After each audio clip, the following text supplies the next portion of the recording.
열왕기하 2장 9절 말씀, 우리 한 절을 다 같이 합독을 합니다. 건너매 엘리야가 엘리사에게 이르되 나를 내게서 데려감을 당하기 전에 내가 내게 어떻게 할지를 구하라. 엘리사가 이르되 당신의 성령이 하시는 역사가 갑절이나 내게 있게 하소서 하는지라. 아멘. 엘리사가 그 스승 엘리야가 떠나기 전에 네가 무엇을 나에게 구할 것이냐, 그걸 구해라 그랬더니 당신의 성령의 능력을 내게 갑절이나 더하게 해달라고 그렇게 이제 구하는 것이죠. 엘리사는 정말 그 가장 귀중한 걸 그 스승 엘리야에게 구했다, 이렇게 볼 수 있어요.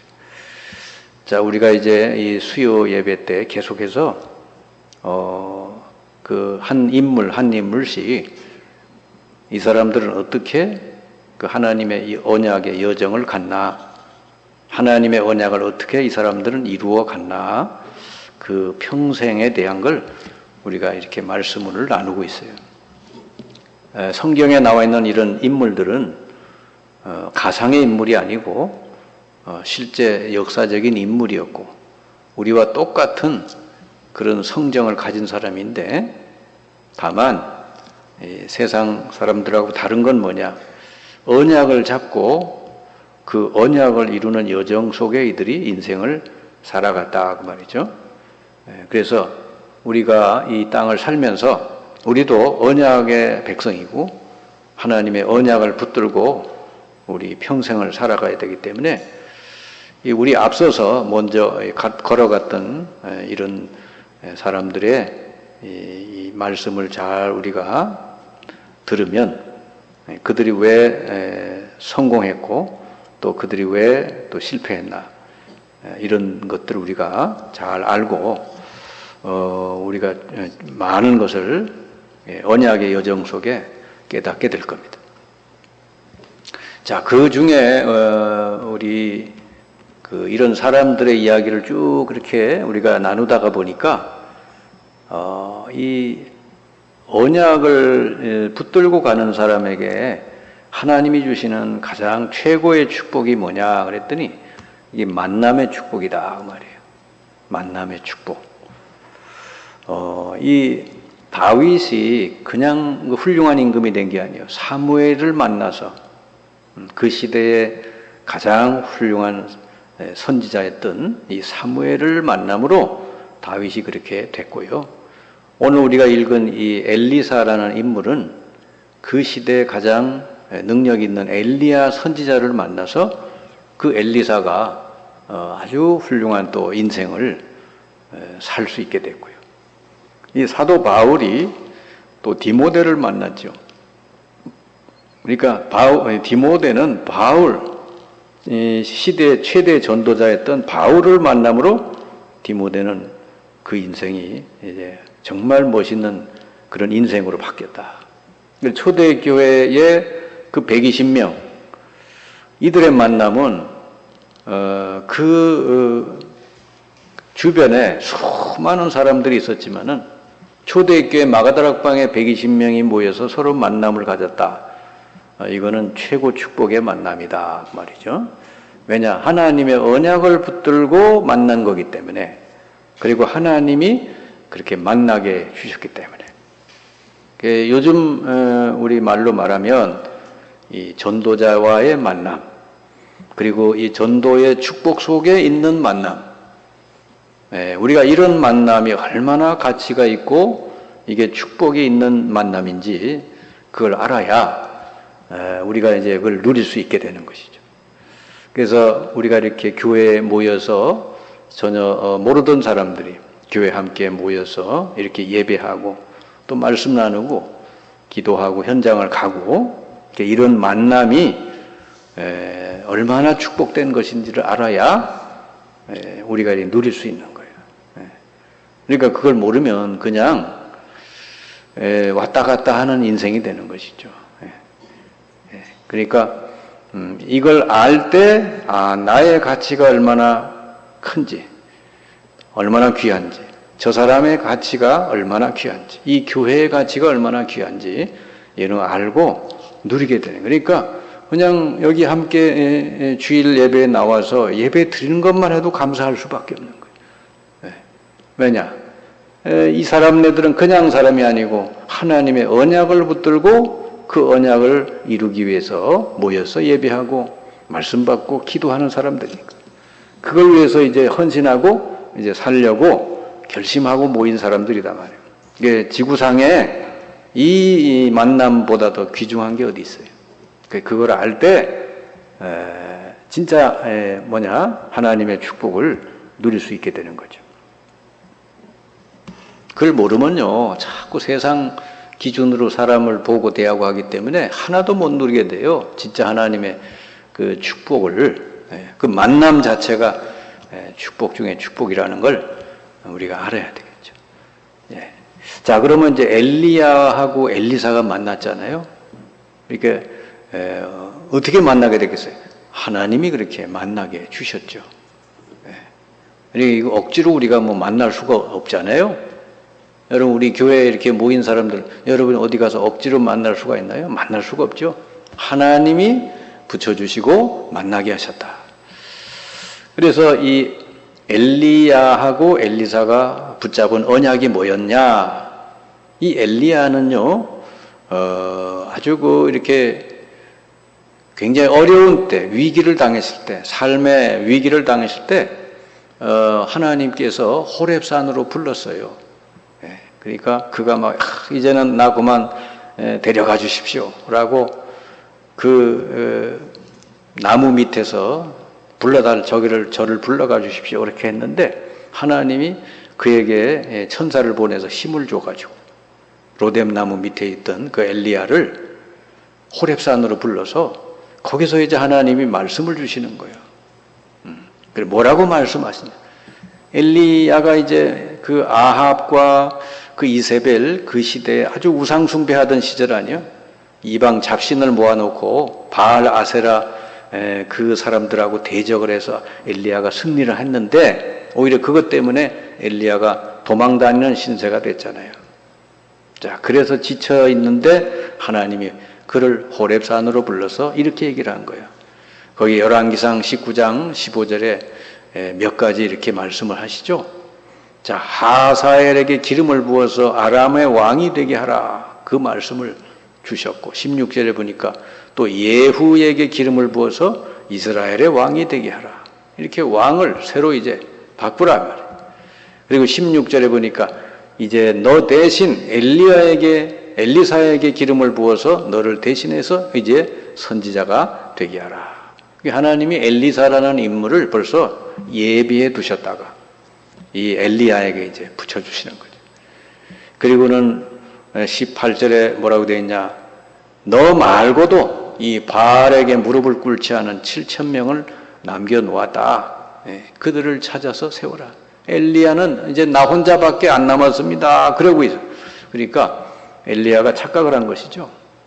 사람이 이렇게 착각을 어느 정도 해야지 너무 착각을 심각하게 하면요. 그게 결국은 나중에 정신병이 돼요. 엘리야가 착각을 한 거예요. 하나님은 너 말고도 7,000명 남겨놓았다 그랬단 말이에요. 그게 눈에 안 보이죠. 그리고 너 말고도 엘리사에게 기름 부어서 너 대신 이제 선지자가 되게 하라. 그래서 이제 엘리야가 엘리사를 만나게 되죠. 그래서 엘리사를 이제 훈련하고 가르치고 이렇게 해서 이제 선지자의 일을 할 수 있게 해주죠.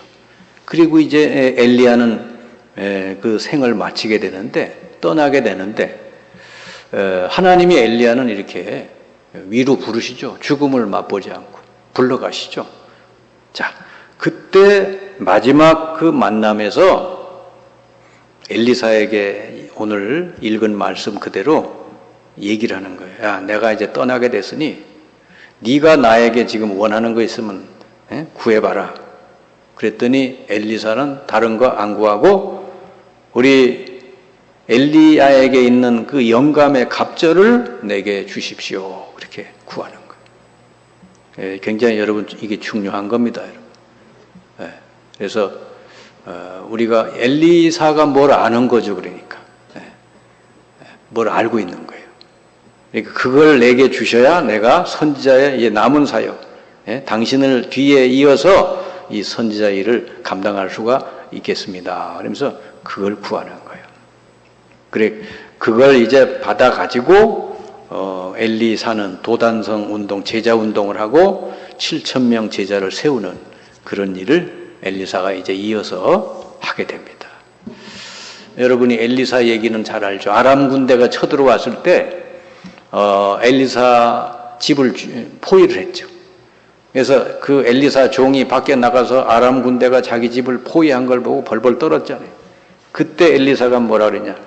너는 그들 보고 떨고 있냐? 하늘에 불말 불병거가 우리 집 주변에 이렇게 있는 게 안 보이냐?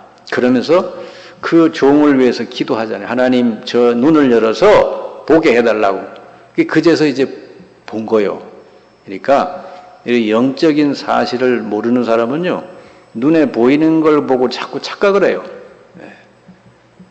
착각을 자꾸 심하게 하면 그게 정신병이 된다니까요. 그러니까 결국은 아람 군대가 다 눈이 멀게 해서 저 딴 곳으로 가게 하고는 엘리사가 이스라엘을 아람 군대로부터 이제 구해내게 되죠. 그 뒤로는 아람 군대가 한 번도 이스라엘을 침범하지 못했다 그랬어요. 사실은 엘리사 한 명 때문에 한 나라에 이제 평화가 온 거란 말이죠. 그만큼 이렇게 성령 충만한 사람이 기도하고, 그죠? 이렇게 나라를 위해서 기도하고 이렇게 하는 게 한 나라를 살리게 되는 거란 말이에요.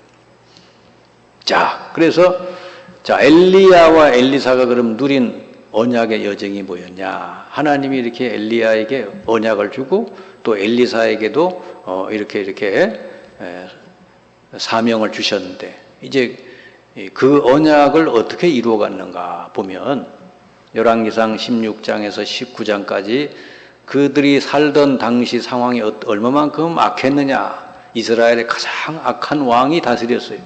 아합 왕이고 그 부인이 이방 여인이죠. 이세벨이 그 이방의 우상들을 다 가지고 들어왔어요. 그래가지고 그 나라가 완전히 우상 숭배로 덮여버렸어요. 그리고 이웃나라, 큰 나라, 아람 나라가 자꾸 전쟁을 벌이는 거예요. 그러니까 안으로는 우상 숭배가 득세하고 바깥으로는 아람 나라가 쳐들어오고 막 이런 어려운 속에 엘리야하고 엘리사를 하나님이 불러서 쓰셨다. 그 엘리야가 뭘 했냐? 언약을 잡은 엘리야는 제일 먼저 한 게 뭐죠? 갈멜산 대결을 했다. 열왕기상 18장 16절 이하에 보면은 그 바알 아세라 선지자 850명하고 엘리야 혼자 이렇게 영적 싸움을 한 거예요. 그래 결국은 엘리야가 이겼어요. 그러니까 여러분, 우리가 뭘 하기 전에 제일 먼저 해야 될 게 뭐냐? 이거부터 해야 되는 거예요. 먼저 영적 싸움의 승리부터 해야 돼. 그래야 문이 열린단 말이에요. 근데 어려운 게 하나도 없어요. 이미 우리는 승리했기 때문에. 그리스도께서 이미 다 승리해 놨기 때문에 그래서 싸울 것도 없어요. 사실 엘리야는 이걸 알고 있었죠. 이미 승리한 싸움을 싸운 거예요. 이 사탄하고 성령하고 무슨 싸움이 되겠어요? 안 되는 것이죠. 영적 싸움을 여러분이 하면 무조건 이기게 돼 있어요. 여러분이 가정이든지 사업이든지 교회든지 뭐든지 이 먼저 영적 싸움부터 해야 되는 거예요. 그거는 하면 이기게 돼 있다. 이미 하나님 자녀에게 그런 권세를 다 줬잖아요. 그 권세를 왜 주셨겠어요? 싸우라는 것이지. 근데 그것도 억지로 싸우는 게 아니라 이미 이겨놓은 싸움인데 그 알으란 말이지. 그걸 체험해란 말이에요. 이미 우리는 승리했기 때문에 이 첫 번째 영적 싸움에 여러분이 먼저 승리하는 거. 이게 언약의 여정의 첫 번째라고 말이죠. 하나님의 언약을 우리가 이루어가는 삶을 살아야 되는데 이 복업이 증거되고 이 땅을 살리고 가정 가문을 살리고 이거 해야 되는데 가장 먼저 할 일이 영적 싸움이다.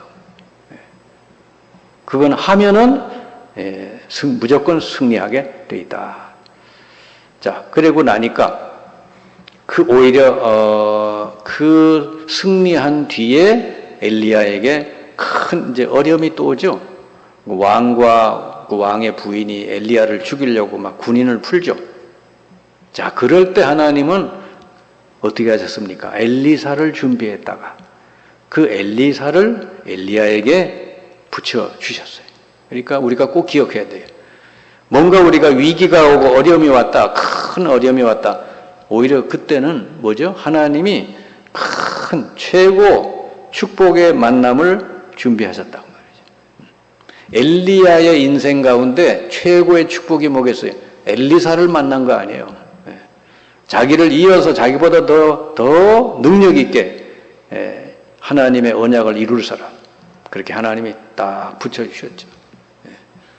그러니까 우리가 뭐 어려움이 왔다고, 위기가 왔다고 그런 것 때문에 우리가 흔들리고 그럴 필요가 없어요. 왜냐하면 그때 오히려 진짜 제자를 붙여주신다.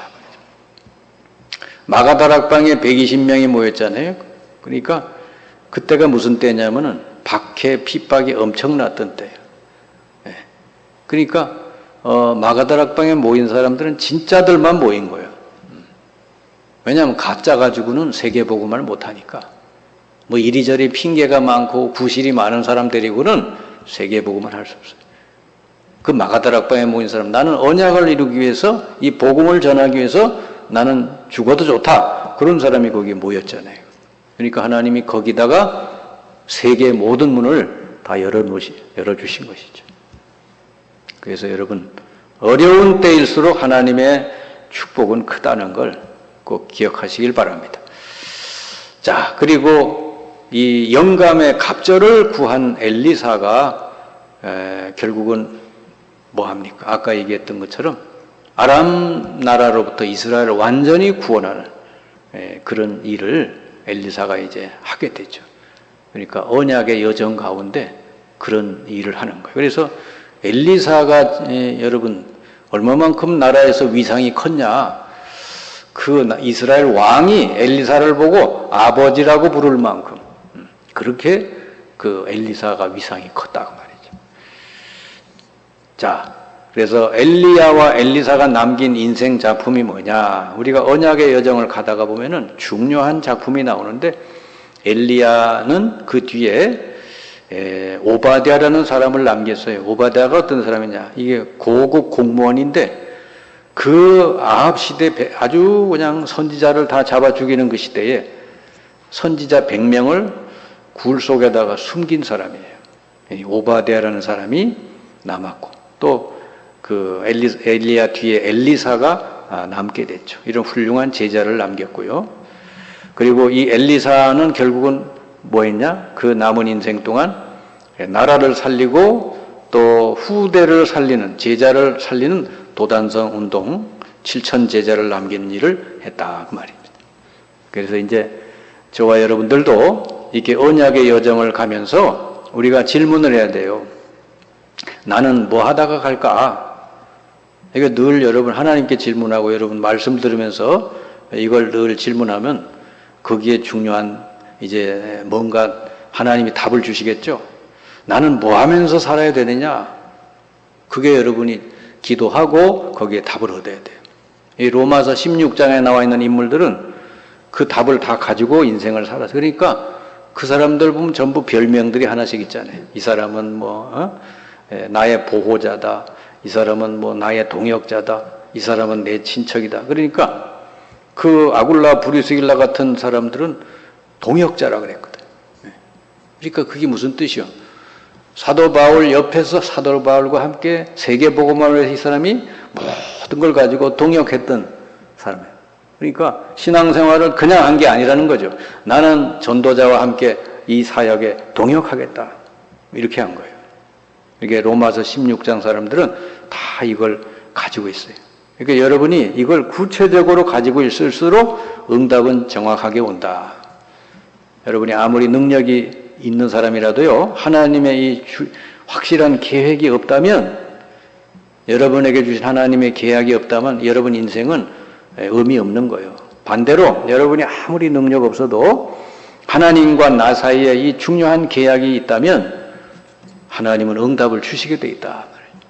그러니까 여러분이 각 처지에서, 여러분이 어떤 위치에 있든지 상관없어요. 나는 여기서 내가 언약을 위해서 나 이렇게 하겠다. 이런 게 구체적이면 거기에 대해서 하나님이 응답을 주신다. 자, 여러분이 그래서 그걸 여러분이 찾고 누리고 하기 위해서는 제일 중요한 게 뭐겠어요? 뭐 특별한 거 하자는 게 아니고 예배 잘 드리면 돼요. 예배 잘 드리면 하나님이 말씀 속에서 다 주시게 돼 있고, 여러분이 직장 가서는 뭐죠? 하나님 앞에 기도하면서 일 잘하면 돼요. 여러분이 뭘 할까? 그리고 뭐 계획을 세우는 것도 중요하지만 계획보다 더 중요한 게 지금 현재 예배. 이렇게 예배 드리는 하나님 백성이 예배 잘못 드리면서 뭘 앞으로 큰 계획을 꿈꾼다? 그건 아니잖아요.